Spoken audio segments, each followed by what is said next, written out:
Good afternoon, everyone. Sorry to be a couple of minutes behind. I want to start off by talking for a minute about Ukraine. First of all, we stand with the people of Ukraine unwaveringly, and we will stand with them to the end, and I hope the end is a peaceful one and it comes soon. We have established literally within the past hour our website, as you can see, NJ.gov/Ukraine, and the First Lady and many others will be populating this website with information in particular about where folks can go or what organizations they can work with as it relates to shipping things either to folks in Ukraine or refugees who are leaving Ukraine. NJ.gov/Ukraine, and as I say, we stand in complete, total solidarity with the people of Ukraine, with the government of Ukraine. New Jersey has one of the largest Ukrainian populations of any American state. I think we're the fourth largest behind California, New York, and Pennsylvania. The Ukrainian Orthodox Church is North American headquarters, is in New Jersey. And we stand in spirit, in prayer, and action with our Ukrainian brothers and sisters.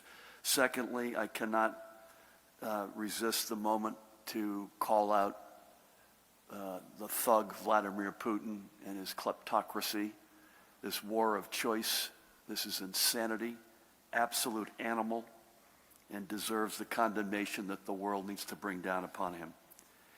And lastly, words like silence, neutral, and abstain are spoken or acted by cowards who are as guilty as sin, and the blood is on their hands just as it is on Putin's. Okay, with that said, please God, for the last time, I am joined by the woman to my right, who needs no introduction, the Commissioner of Health, Judy Persichilli. To my far left, a disorienting moment here, the state's epidemiologist, Dr. Christina Tan. To the far right, in his normal spot, the Department of Health's Communicable Disease Service Medical Director, Dr. Ed Lifshitz, and to my left, the Superintendent of the State Police, Colonel Pat Callahan. We have First Lady Tammy Murphy, Chief Counsel Parimal Garg. We've got Ruth Hartnett with the microphone, Mahan Gunaratna, and we have Derek Roseman with us, and it's a treat to have him with us. We have the whole band together for what we hope is a final encore. Today marks the 2-year anniversary of our first confirmed case of COVID-19. I received the news while in bed recuperating from cancer surgery, which was performed earlier that day. For Judy, the news was a most unwelcome birthday present. Since then, counting today, we've brought you, whether here at this table or at locations throughout the state, some 257 updates on our progress in fighting the coronavirus pandemic. But this anniversary is the right time for us to end these in-person briefings. As coronavirus moves from pandemic to endemic, and as we transition away from crisis management to a more normal way of life, it is the right time. We have asked so much of each and every New Jerseyan for the past 2 years. You have overwhelmingly delivered, and then some. We're at this point only because of your dedicated work to protect yourselves, your families, and your communities. I know you are exhausted both mentally and physically and ready to return to normal, and let there be no doubt, so are we. We persevered and fought some more. That's why we're at this point today. With all we have done to ensure the preparedness of our healthcare system, and with the advent of both the vaccines and treatments, we are ready to move forward and not to live our lives in fear. Now, before we get to the numbers, we do have an announcement. As we announced a month ago, the statewide school and daycare mask mandate is being lifted effective this Monday, so in 3 days, March 7. Today, I will be signing the executive order to formally make this so. The school and daycare masking requirement was the last major mitigation measure we had in place, and because of that, the order I will sign also as of Monday this coming Monday, March 7th, lift the public health emergency that I declared in January when Omicron was hitting its peak. Like today's briefing, this action marks the end of this phase in our war against the coronavirus as we make the transition from pandemic to endemic. Because we are committed to continuing our efforts to vaccinate, test, and coordinate the healthcare system's response, this order will continue existing orders, directives, and waivers related to those areas. It will also maintain the normal state of emergency that allows for statewide management of the COVID-19 response, and which I declared on March 9th, 2020. Like the state of emergency that was declared in the aftermath of Superstorm Sandy by then Governor Chris Christie in 2012, and by the way, which remains in effect to this day, this authority allows us to receive and distribute federal funding without any unnecessary red tape or bureaucratic obstacles. And like the state of emergency for Sandy, which most of you probably did not know remained in effect, maintaining this one will not impact your daily life in one even small way. But make no mistake, given the enormous progress we have made, the time when large-scale mitigation measures were necessary has passed and hopefully will never return.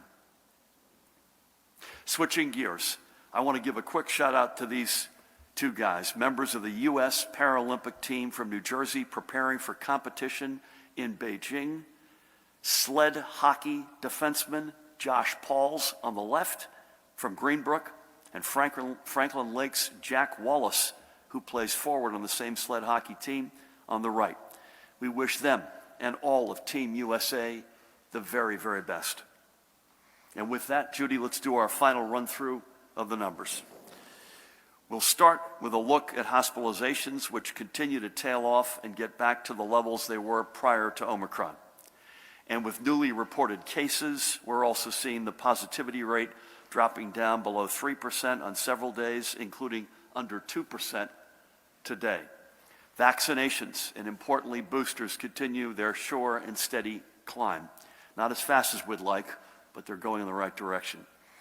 And the latest numbers on breakthrough cases changes nothing of what we've been saying over the past 8 months that we've been bringing you this data. Getting vaccinated and boosted dramatically decreases your chances of severe COVID that could lead to hospitalization or death. Switching quickly to look at the situation in our schools as we prepare for Monday's lifting of the in-school masking requirement, the number of cases of in-school transmission over the past 2 weeks is in a very good place. And the rates of infection overall for students and educators, regardless of where the exposure occurred, is now back to where it had been trending from September up until Omicron showed up. Here are the latest numbers, sadly, of confirmed COVID-related deaths. Again, these are the deaths that were confirmed on those dates, not necessarily, in fact, not the folks who passed on those dates. Even though these briefings are ending, we will continue to provide these numbers through our online dashboard on a daily basis. This includes a new page for breakthrough cases, which will be updated weekly. I know Judy will be able to provide a little bit more color on that one. We will also provide some numbers on a weekly basis through our social media channels. And let's now, for the final time, remember 3 of those who have been lost. And today, all 3 are lives lost in the earliest days of the pandemic in April of 2020. First up, this woman, Bayonne's Marie Perron, known by many, if not most, as Ari, especially to her loved ones. She was 87 years old. Born in neighboring Jersey City, she had a lifetime love of animals. Marie, or Ari, spent as much of her free time as she could in Atlantic City playing the slot machines, and if she wasn't there, she was probably somewhere singing along with doo-wop music on the radio. With her passing, Ari is reunited with her late husband, Joseph. She left her daughters, Joanne and Maria, and I had the great honor of speaking with Maria last week, and Maria's husband, Jimmy, along with 5 grandchildren and 7 great-grandchildren. A New Jersey original. May God bless and watch over her memory and the family she leaves behind. Next up, this man, Anthony Manfrey. He was 73 years old and had called Freehold home since his retirement from the New York City Police Department. Anthony, by the way, was also a proud Vietnam veteran. After the move to Freehold, Anthony ran his own limousine business, though he preferred time driving solo or with his wife, Rosemary, by his side in his Mercedes convertible with the top down. A few of the constants in Anthony's life were a good dirty martini, you gotta love that, a Sunday dinner of macaroni and gravy, and the New York Yankees, and I'm sure he would not be happy with the state of baseball today. Remembering him are Rosemary and their 3 children, Anthony, Kimberly, and Danielle, along with their families. I had the great honor of speaking with Rosemary and Kimberly last week, and you talk about tragedy. Kimberly not only lost her dad, but she lost her husband to COVID at around the same time. We know Anthony has found a place where the sun is shining and the top of the car is down, and may God bless and watch over him and the family he leaves behind. And finally, we remember the guy on the right there, South Orange's Rohel Cosio Empiston, known by everybody as Ro. He was raised in Jersey City after coming to this country at the age of 4 with his father from their native Philippines. A standout wrestler at St. Peter's Prep, he went on to receive a degree in accounting from Pace University. He spent his entire career at the New York accounting firm of Geller and Company, and Ro was just 50 years old. As you could see, he was a family man all around. He left his wife in the center of 11 years, Jessie. I had the great honor of speaking with her last week. She also had COVID, thank God. She's in a better place. And he also left behind his 2 children. You could see there, Gaia, who was 10, and Miles, who was 7, of whom he was rightfully very proud. Ro was so proud of the career opportunity he was given because of his college education that Jessie established a scholarship fund in his honor at his alma mater, Pace University. That is a fine, lasting legacy. We're honored that Ro was part of our New Jersey family, and may God bless him and watch over his memory and his blessed family he leaves behind. Marie, Anthony, and Ro are the final 3 of the 646 New Jerseyans we have honored in these briefings. They in turn represent only a small fraction of all those who this virus has taken away. We began our practice of telling their stories when we had to make the hard decision to keep families and friends from gathering for funerals. In lieu of those somber ceremonies, we turned these few minutes of our regular briefings into that time of remembrance. We mourned not just as individual families or communities, but as an entire state. Between April 3rd and July 3rd, 2020, we lowered our flags to half-staff as we remembered all lost in that powerful first rave. Even after the restriction limiting funeral attendance was lifted, along with our flags, we continued bringing you these pictures and stories. Every life lost to COVID was worth honoring and remembering, and we endeavored to tell as many as we could. And by the way, these slides show the picture of every single one of the 646 folks who we have lost, who we memorialized.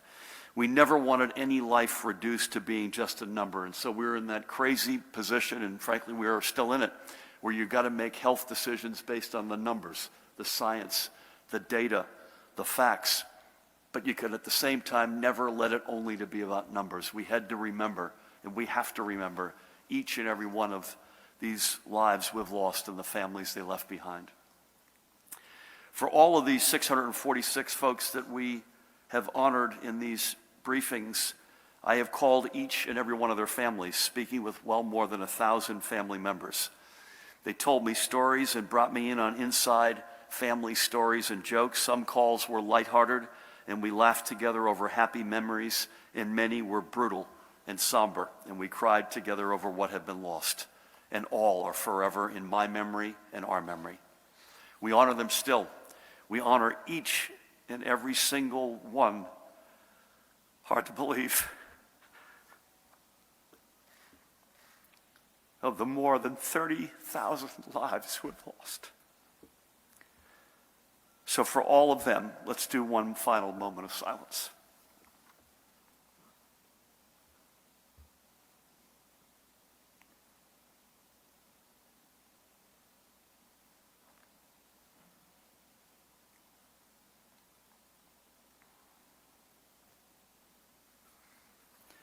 One of the other regular features of our briefings was to put a spotlight on a small business or community-based organization whose future was put in doubt by the pandemic, but who found partnership and a lifeline through one of the many financial support programs we offered. Many of these stories came from the New Jersey Economic Development Authority, which has done nothing less than truly heroic and historic work with our small businesses, arts, and nonprofit communities. The EDA not only modified pre-existing programs to support the state's small businesses, but they also created and implemented numerous entirely new programs.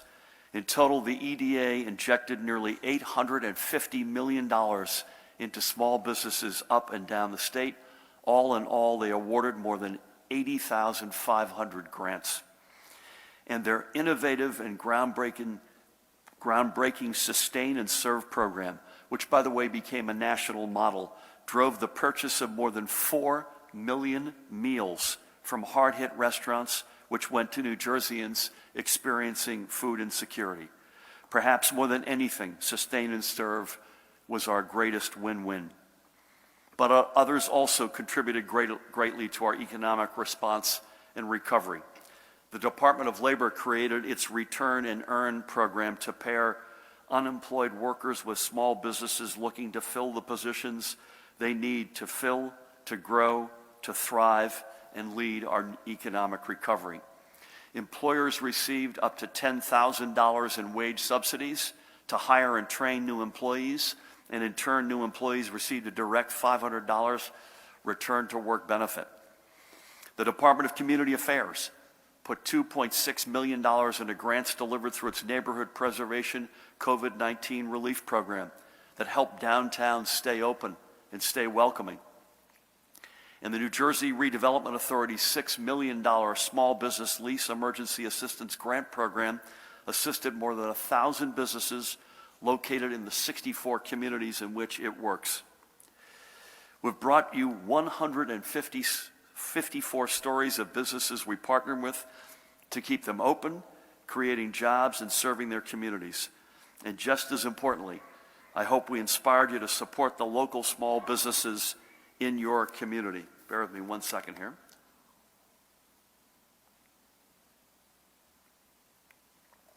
Sorry. Before I close and turn things over to the woman who needs no introduction, I want to give thanks to some of the folks who have made these briefings what they've been. Certainly, first and foremost, to my partners up here at the table, Judy and Pat especially, who have been with me for nearly every single one of these briefings. Tina on the left, Ed on the right, who have made a terrific tag team of expertise. In absentia, I don't want Eddie Bresnitz to think we forgot about him. He was awesome for us for a while. Thank you all not only for helping us to educate and inform, but even more for all of you and your teams, what you did throughout the course of the past 2 years to direct our response. I cannot express in words my gratitude to each of you. I also want to thank the tremendous team here at the Trenton War Memorial, who allowed us to set up shop in this ballroom and will basically never leave. To the team from the Office of Information Technology and Office of Innovation, who brought you the live stream every day, built the websites, gave us an edge in technology and communications unlike any others. Thank you. Thank you as well to the folks in the back who host the sign language translators, who ensured that every New Jerseyan, not most, but every New Jerseyan, could be a part of this process. I thank everyone within the governor's office who took time out of their days to make these briefings happen as well. Derek Roseman, who I mentioned, who helped craft the words we've spoken over these past 2 years and still does. He and I are working on the budget speech this afternoon together. Meet Patel is a guy you probably never saw, who spoke to literally every one of those 1,000 family members that I spoke to separately. To each and every one of them, and I want to give a particular shout out to First Lady Tammy Murphy, who's with us today. I also want to thank the members of the media who came and reported out the news that we made here. Over the course of the past 2 years, you ready for this? We counted. You asked us a total of 6,211 questions. 6,210 of them were from Alex. And by the way, some of the questions were even on topic, so we thank you folks. Before I turn things over for the final time to the woman who needs no introduction, I have to thank again each and every one of you out there watching. You put in the hard work. And as we move to this next phase, all I could say is this: be safe, be smart, enjoy the upcoming spring and warmer weather, enjoy getting together with family and friends, and one last time, don't be a knucklehead. With that, please help me welcome the woman who needs no introduction, the Commissioner of the Department of Health, Judy Persichelli. Thank you, Governor, and good afternoon. On this, the last of our regular COVID-19 press conferences, I want to start by saying a special word of thanks to Dr. Tan and Dr. Lifshitz and the entire team at the Department's Communicable Disease Service for their expertise and tireless efforts since they first became aware in early January of 2020 of an outbreak of what was then referred to as the Wuhan pneumonia. Throughout this pandemic, while we were all monitoring COVID, this team, the CDS team, was remaining vigilant and also monitoring, for example, an Ebola outbreak in the Congo and assessing travelers at the Newark Liberty International Airport. They were instrumental in helping us with immunizations of Afghan refugees at the Joint Base. And they remained vigilant every single day, keeping a watchful eye on other contagions nationally, statewide, and internationally. As the governor said 2 years ago today, we confirmed our first case. This was a novel virus, never before seen in humans. We knew very little about the virus. You may recall the Strategic National Stockpile of protective equipment was empty. Our supply was scarce. We had limited testing capacity and had no alternative care sites to assist hospitals with overflow patients. We lacked a centralized data analysis and reporting team, and we had limited dashboard capability. We did not have a Department of Health call center. Most importantly, early in the pandemic, we had absolutely no knowledge of asymptomatic spread of this virus and limited understanding and treatment options for patient management. So we have made incredible progress since those dark days 2 years ago. We continue to learn more about the virus even to this day, and we now have an array of therapeutic and clinical treatments. We strengthened our local public health infrastructure, committing $90 million in COVID funding to counties, cities, and local health departments. We developed a Department of Health data nerve center and data analysis and reporting hub. We brought up a bidirectional call center that fielded 5.6 million calls.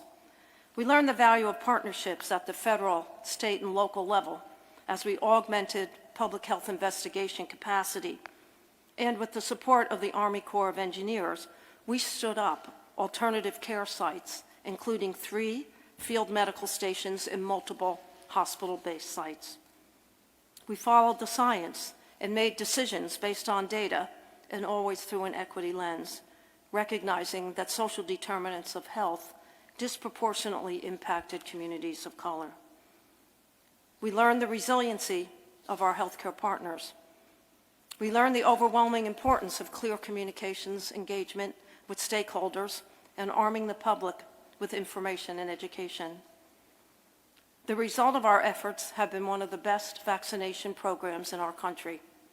There are many reasons for this success. First and foremost, the hard work of our vaccination partners, the willingness of so many residents to get vaccinated, constant communication with the public and stakeholders, and transparency through dashboards, the COVID Information Hub, and the call center. Because of our vaccination partners and those willing to be vaccinated, currently 92% of eligible individuals ages 5 and up in New Jersey have received at least 1 dose. 78% of those age 5 and up have completed their primary series, and 54% of those who are eligible are boosted. So now the challenge before us is to define the new normal as we expect COVID-19 to remain with us. We need to stay vigilant and integrate all that we have learned into our everyday practices and processes. We must remain focused on our most vulnerable residents. It is likely that we will continue to have surges in COVID-19 activity, so it will be important that we all continue to be aware of the activity levels and adjust our behaviors accordingly. CDC has recommendations for precautions people should take based on their personal risks in the context of COVID activity levels. We will set targets in terms of disease burden and severity using COVID community levels. With the CDC, we will continue to monitor the capacity of our healthcare system as well as hospitalization data. And we will continue our ongoing efforts in identifying emerging variants. And we will continue to look at syndromic surveillance and wastewater surveillance as possible early indicators of increasing disease. So today, the Communicable Disease Service added a new feature to NJ COVID-19 dashboard titled COVID-19 Cases by Vaccination Status.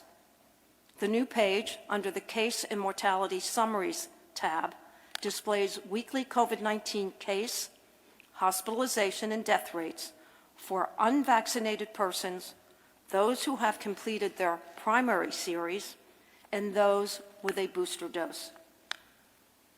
The chart at the top of the new page has a drop-down menu that allows you to select between cases, hospitalizations, or deaths. Weekly rates are displayed by vaccination status. Each of the charts shows significant protection for those who are up to date, and that includes boosters. It includes comparisons of the risk of COVID-19 infection among unvaccinated individuals with those who have completed their primary series, with or without a booster. In the 4 weeks between January 3rd and February 19th, unvaccinated individuals had a 4 times the risk of infection with COVID-19 compared to fully vaccinated individuals with a booster dose. It also includes a table summarizing cumulative vaccine breakthrough cases. This new feature will be updated weekly on Wednesdays. So as always, as we continue to promote our mission to help all New Jersey residents live long, healthy lives, and that will include controlling COVID illness, limiting mortality, and doing it equitably. We will support public health and health systems to recognize and care for the overall impact of the pandemic on individuals suffering from long COVID, PTSD among healthcare and essential workers and the population at large, and we shall remain vigilant about the mental health and wellness of all New Jerseyans, especially our children. We must continue to promote public awareness and science-based information and respond rapidly to transmission hotspots. Similar to the Department of Communicable Disease Service, the nursing profession is also grounded in a science-based body of study that moves that science from the classroom to the bedside, into the communities, and most importantly, into our schools. So to more than 200,000 nurses in our state, I thank you. On behalf of all the people of New Jersey, we owe you a tremendous debt of gratitude for your work and support caring for patients, students, and their families. That gratitude and thanks also extends to the hundreds of physicians, pharmacists, technicians, and aides, and all frontline workers who all work together to promote the health and wellness of our state. As we continue our work, it is with gratitude also to all New Jerseyans for the work you have all done, and I know will continue to do, and sincere thanks to the Department of Health's pandemic response team, and to Governor Murphy, a governor who relies on science and data, and I know will continue to work with the department as we integrate COVID surveillance and response into our ongoing work.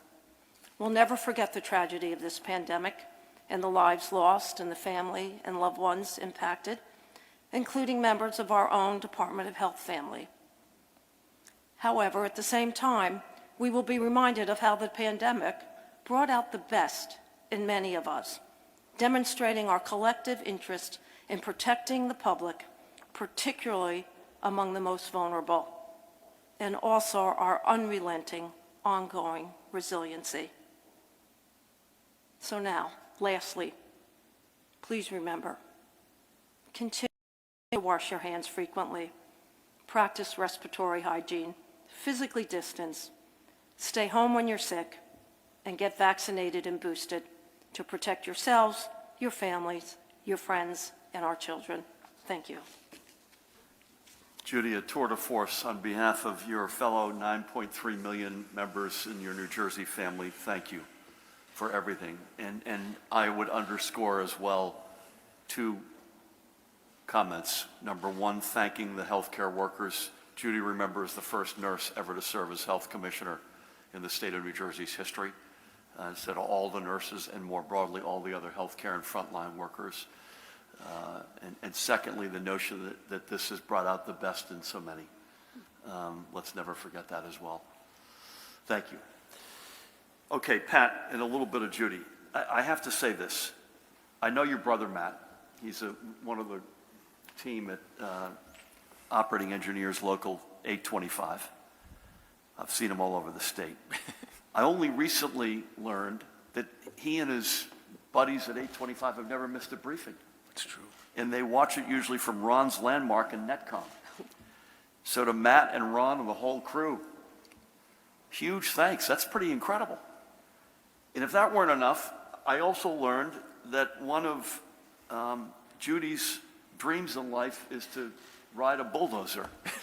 And that Matt, his brother Matt, is going to make that your dream and your birthday wish come true this spring. So you never know. I learn something every day. Pat, what do we have for weather? I think it's good and warm. I know you've got some folks to thank, some lessons learned. Thank you for everything you've done. Take it away. Thank you, Governor. Good afternoon. It's supposed to be a decent weekend weather-wise. A little bit of rain, but I think we might hit a record high on Sunday, maybe low 70s, which will boost all of our spirits well. We also will be activating the State Emergency Operations Center this weekend to monitor that Freedom Convoy, and just from a situational awareness standpoint and from a reporting out and making sure that we're briefed and aware, trusting that that goes safely and that everybody adheres to certainly the rules of our highways and byways. Just a few reflections, Gov, to your point, echoing some of both yours and the commissioners. One reminder is that during the past 2 years, we had several natural disasters that hit us at the same time. Orlean, Isaias, Henri. I remember the same week that Ida hit us with both catastrophic flooding and tornadoes in the south that we were just starting to accept, which would end up being more than 16,000 Afghanistan refugees at Joint Base McGuire during a pandemic, and watching that city come up overnight. Again, pretty special that no one anticipated during an unprecedented pandemic. But to your point, I think that call to action across our state when medical personnel, supplies, equipment, treatments were non-existent. And then it made us reflect on what could we do better and how are we better. Just a few points, and certainly way beyond this, the ability to scale up operations across anything: testing, vaccinations, mortuary affairs, hospital capacities, just-in-time training, increase in those hospital capacities due to the build-outs by the Army Corps of Engineers, PPE stockpile that now stands at over 140 million pieces of equipment and items for critical needs that are strategically located throughout the state. I think a lot in the early on, everybody did wait to hear what the violations were across the state with regards to executive orders, but in the big scheme of things, there was very few that were not compliant, and the overwhelming New Jerseyans complied with what we had asked them to comply with. When we asked for donations, our phone lines got shut down because so many New Jerseyans stepped up on PPE, gowns and gloves, and we had to go to an online system to coordinate that. even up to and including when we tried to hit that goal for vaccinations, and we were surpassed that even in advance of our goal. And just a few, not only of all of emergency management, federal, state, county, local, our enlisted and civilian members that spent every day of the week just trying to coordinate and mitigate the challenges that we were up against. Especially that all hazards incident management team, which still continues to function, not just the state police team, health, National Guard, corrections, just from all departments across the state, and whatever we asked them to do, vaccine operations, testing, mortuary affairs, hospitals, partnered with our leaders. I think they did 14 community-based vac sites, and 10 of those were in some of our hardest hit communities. And just a few more thanks. FEMA, can't say enough about that relationship, which was phenomenal. I think it serves between us and Region 2 as a model for the rest of the nation. Department of Defense that sent medical staff when we were hurting, Army Corps of Engineer again, and the National Guard to General Howe and her crew every step of the way, whether that was helping out and cleaning long-term care, testing sites, field medical stations, every single step of the way to have the National Guard and sometimes service men and women from across the country to meet folks from Michigan or from Texas that came here to support our efforts. Just phenomenal, and all of our volunteers. So I'll just close with really thanking you, Governor, certainly Commissioner Persicelli, and the 9.3 million New Jerseys that entrusted OEM, our enlisted and civilian members, to be a part of a team during an unprecedented time. It was certainly, personally and professionally, one of the most humbling honors of my life and career. So I thank you, Governor. I would echo those last words without fail. Also, many of those organizations, the federal ones in particular, we worked just as successfully in one administration as we did the next across the political aisle. People left politics at the door and did the right thing in so many ways. So thank you, Pat, personally, to you and your extraordinary team, General Howe and the extraordinary team at the Guard, our federal partners, county and local folks who are with us every step of the way, just extraordinary leadership across the board.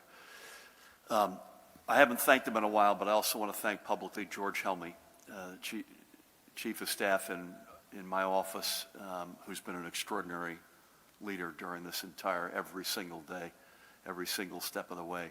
We're going to start over here for a change. I'd like to ask you if you could literally give me one or two each, because we don't have time for a long list from each of you, and I appreciate, again, what I said earlier, I mean it. Even when we haven't agreed with the premise of your question or where you were headed, you all have done an extraordinary job in the press getting the story out, and that's probably saved a lot of lives as a result of that. So let's start with Daniel. You're up. Good afternoon, Governor. Good afternoon. My understanding is that many administrative orders, waivers, and directives rely on the state's public health emergency. What are some of the measures that you said that you want to keep in place, and how? Will the end of the public health emergency disrupt any hospitals or vaccine sites that rely on some of those measures? And also, any reaction to the Senate yesterday passing a resolution critical of unemployment backlogs or opening up state offices? Yeah. So on the first one, I think maybe it makes sense for Paramel, who's right behind you, and you to talk offline. But basically, we have two sets of emergencies that are in effect. One of which is a state of emergency, which can be open-ended. It doesn't need to be renewed. And as I mentioned, the one related to Superstorm Sandy is still, in fact, outstanding. And that's for good reason, because believe it or not, sadly, for good reason, people still aren't back in their homes. There's still federal matters, et cetera. The other one had to be renewed, the public health emergency, every 30 days. And that had a whole series of things associated with it, most overwhelmingly the school mask mandate. So we're lifting that as of Monday, and we sat around and said, you know what, there's no reason even to go to the 11th of March, which is when it otherwise would have expired. The big thrust of this was that school mask mandate, so we're going to pull it as of Monday.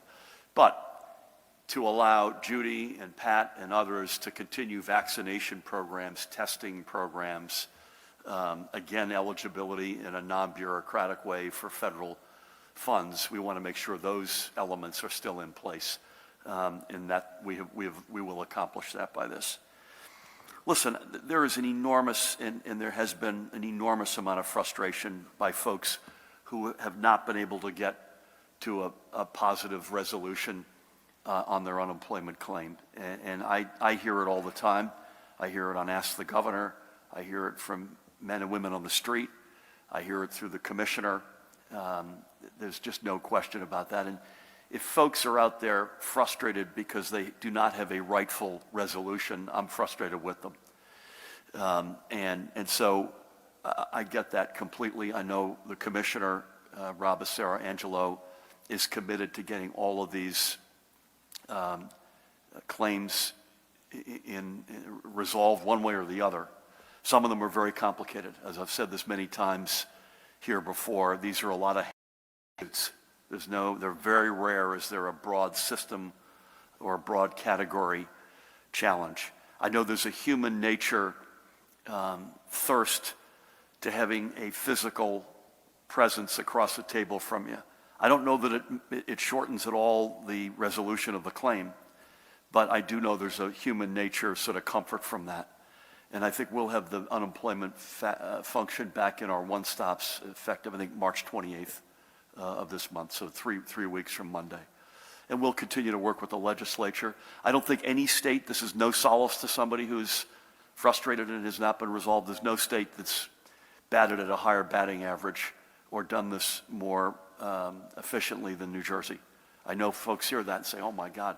The problem is in the federal system is overwhelmingly antiquated and not fit for the times we're in.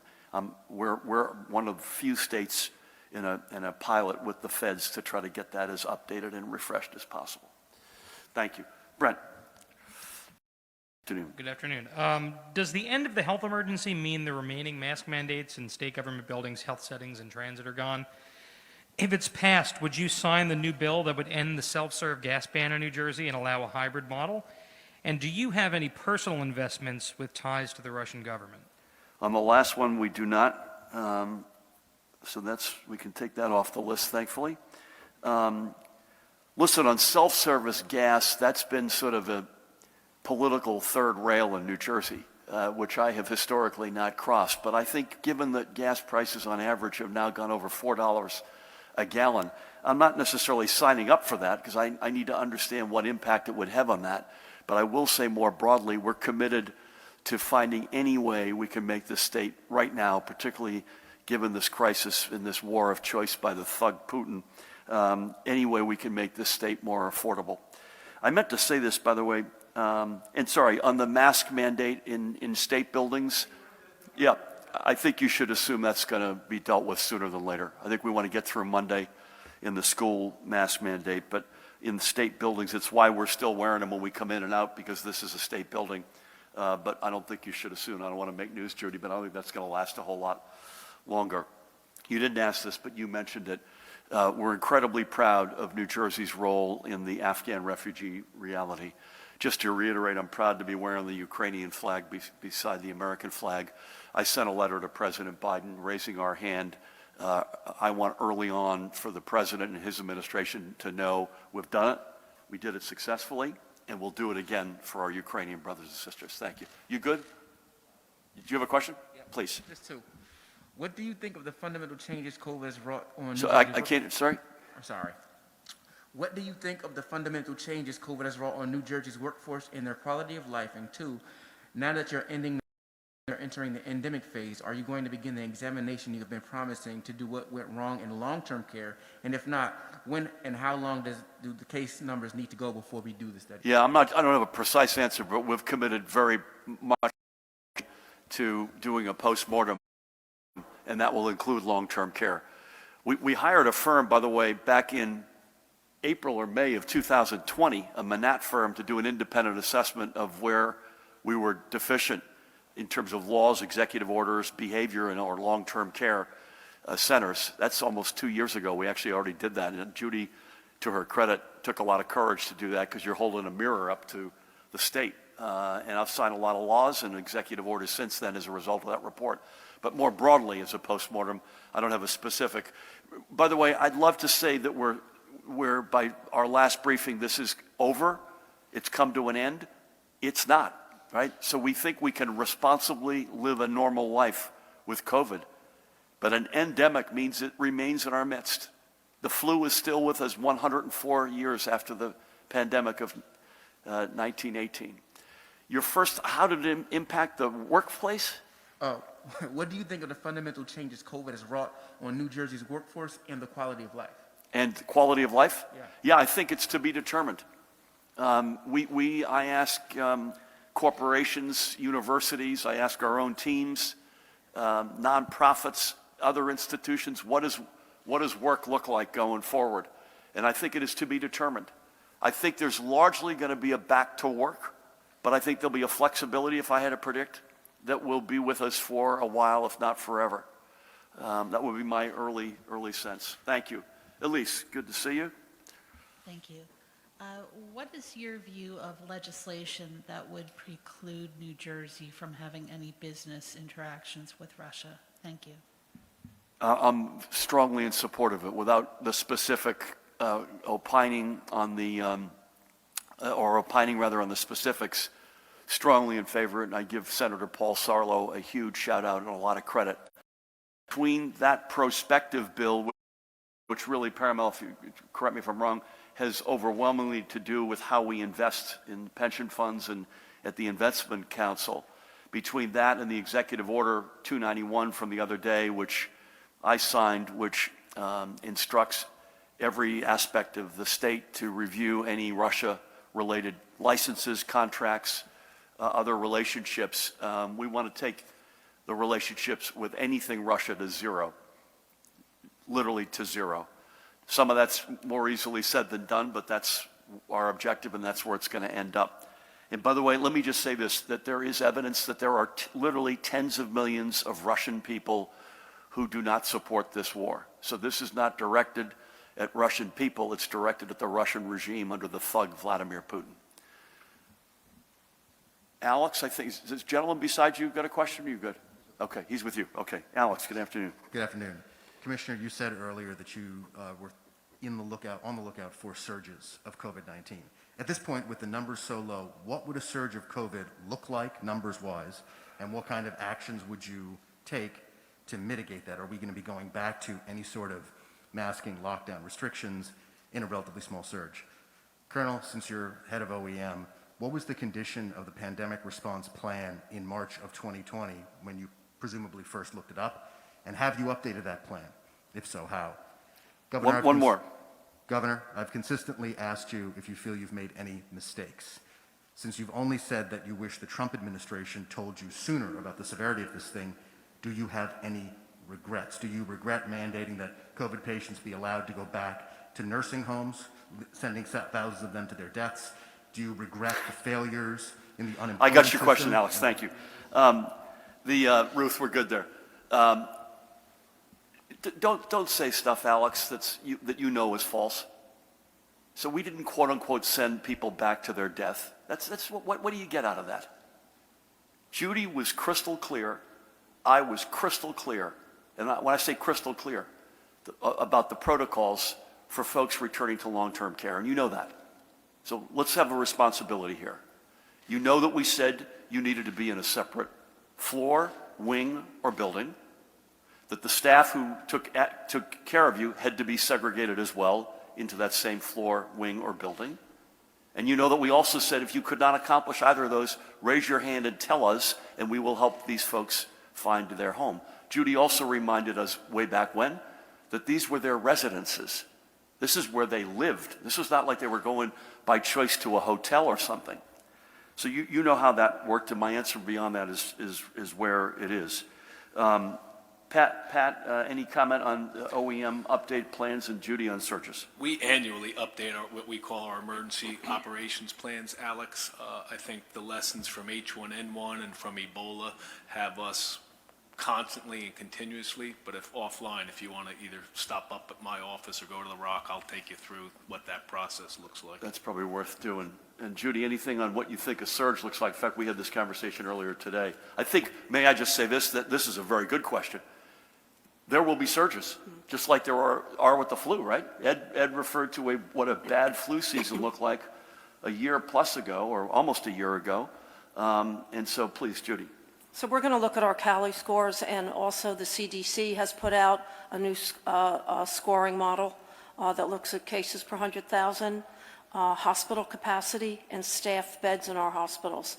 What we're learning is, particularly many people that are vaccinated and boosted, they may be getting breakthrough infection, but it's not impacting the healthcare system.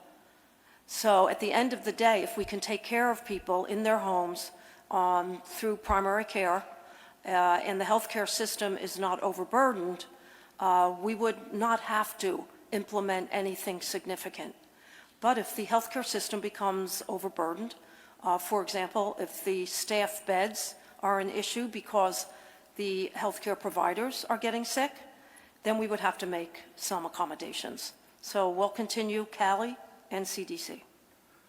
On the long-term care, one thing I want to add to this, which we've added before. Unfortunately and sadly, not all operators behaved in the way that we mandated that they should operate. And they have either been fined, some action taken, whether it's by Department of Health or the Attorney General or whatever it might be. So thank you for that. Let's go to Joey, if we could. Good afternoon, Governor. Just one thing. So you've got your executive order about Russian interactions with New Jersey, and you said that you support Senator Sarlo's bill.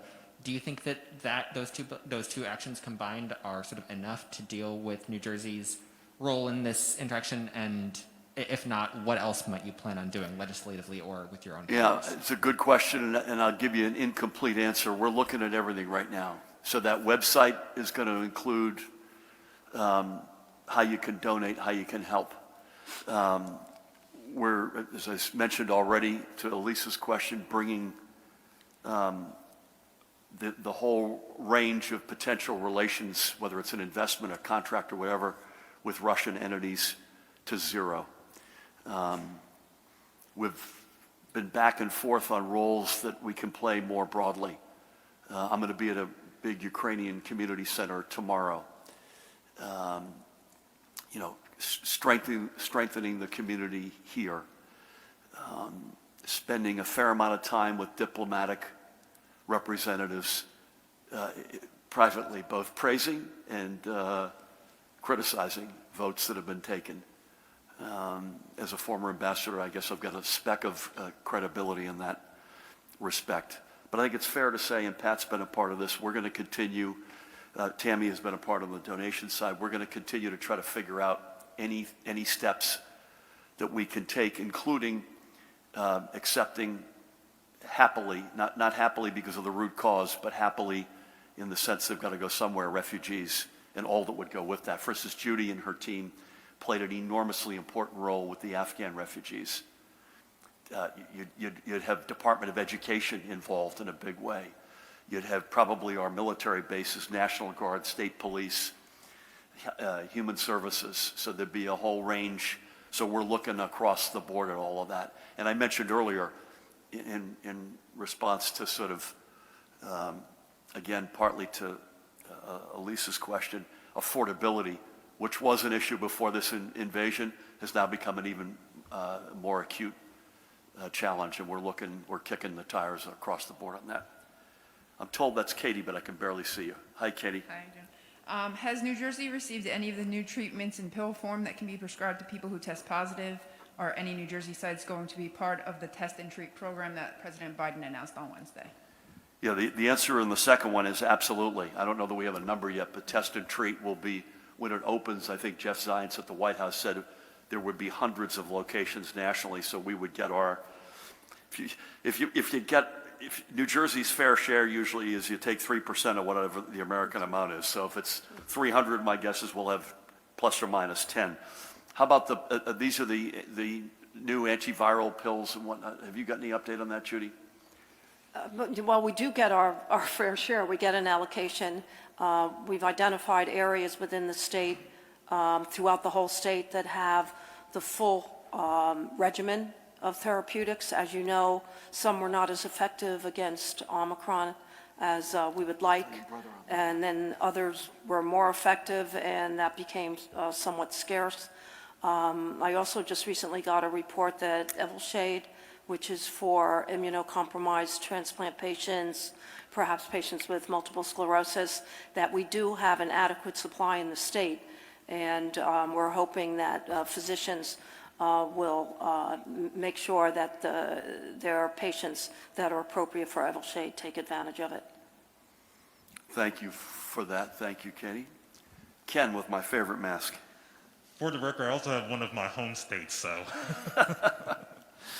And I know this was a theme throughout the briefing.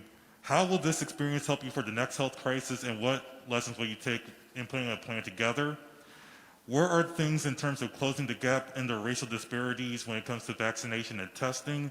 And will any of those strategies transfer over to other disparities? And then my final question, you keep saying that we are transitioning from a pandemic to an endemic, but an expert that I spoke with yesterday said the numbers don't indicate that we're close to an endemic. Are you seeing something in the data, or is some of your colleagues seeing something in the data, or how are you classifying the next phase as an endemic, even though we're very much in the thick of it? The last question will give us a chance to get Tina and Ed to get some of their money's worth by showing up today, so thank you for asking it.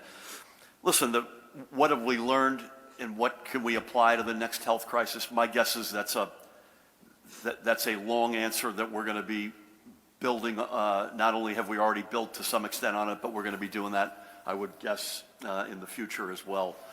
I do think we were caught as a nation flat-footed in terms of supply of stuff, whether it's to Katie's question, an antiviral, monoclonal antibodies, vaccines, testing, PPE, ventilators. I feel very good about the vibrations I'm hearing from the White House and the federal administration. I feel very good with the folks on either side of me in terms of building a wall. And it's not just scale, it needs to have instantaneous ability to get to the point of attack. My guess is it's a much longer, more complicated list, and we'll all be turning that over.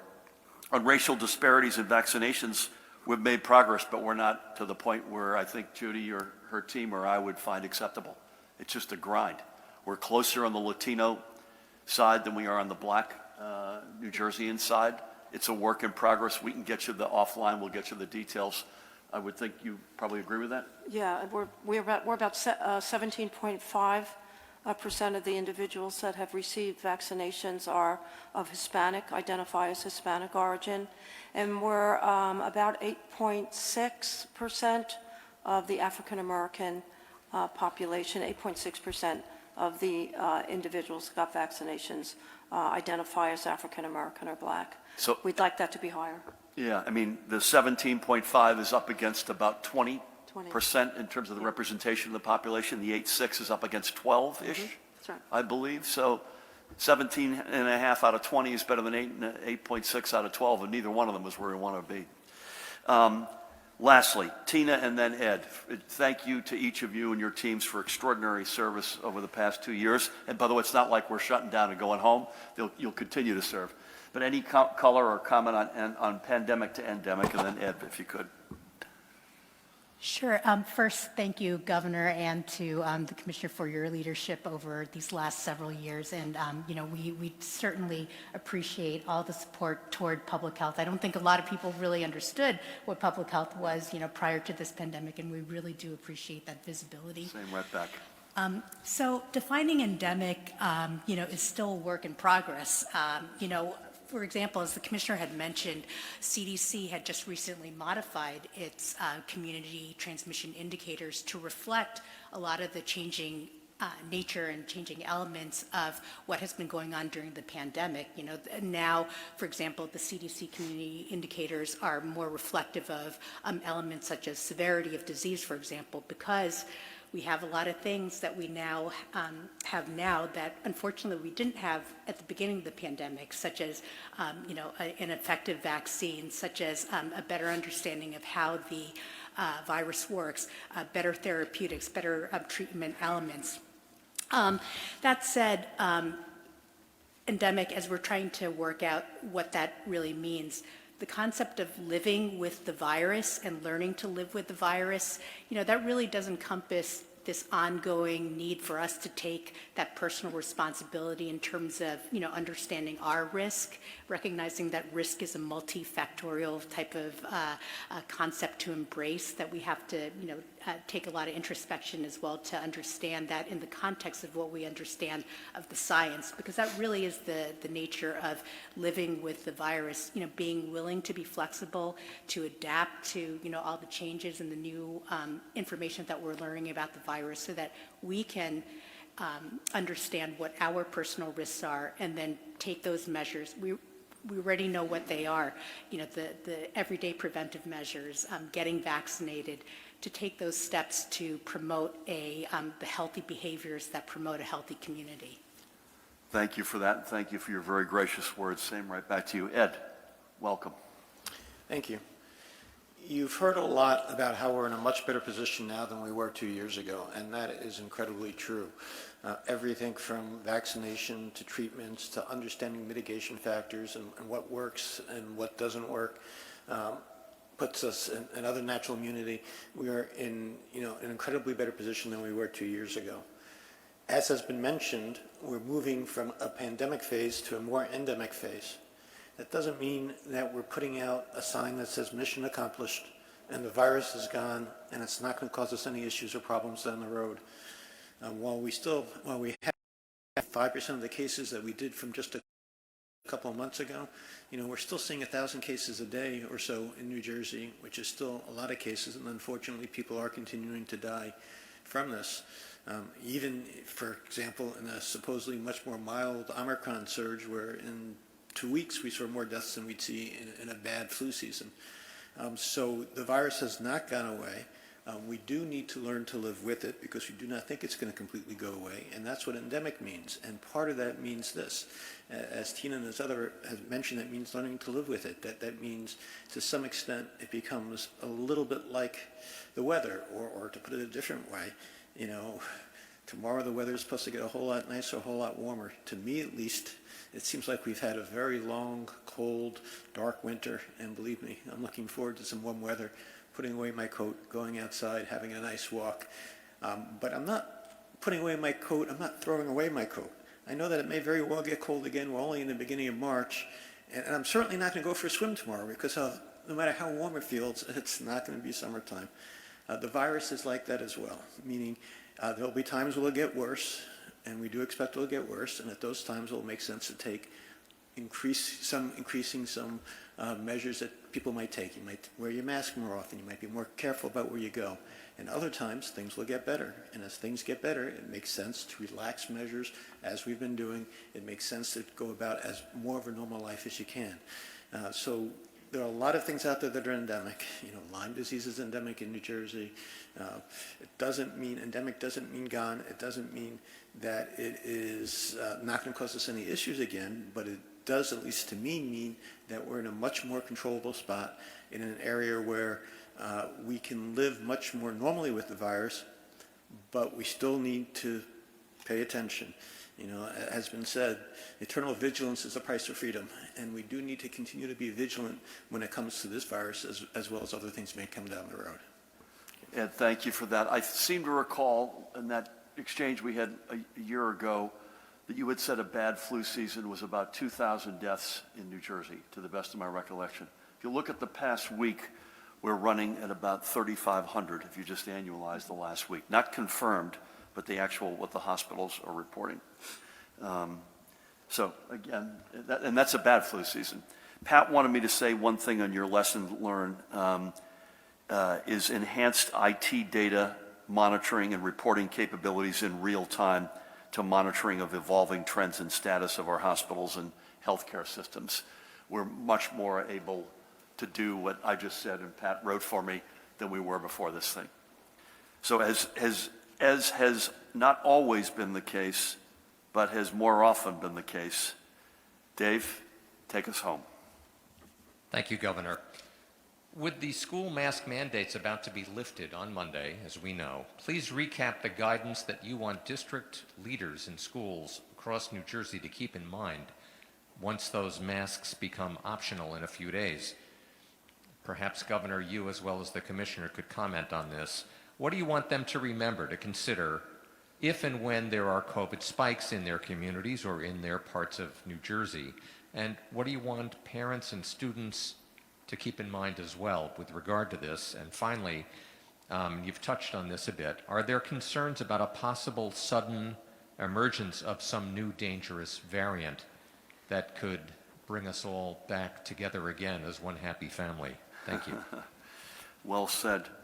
I mean, on the former, I think use your judgment, use your common sense, and prepare for the fact that there may be a bad turn.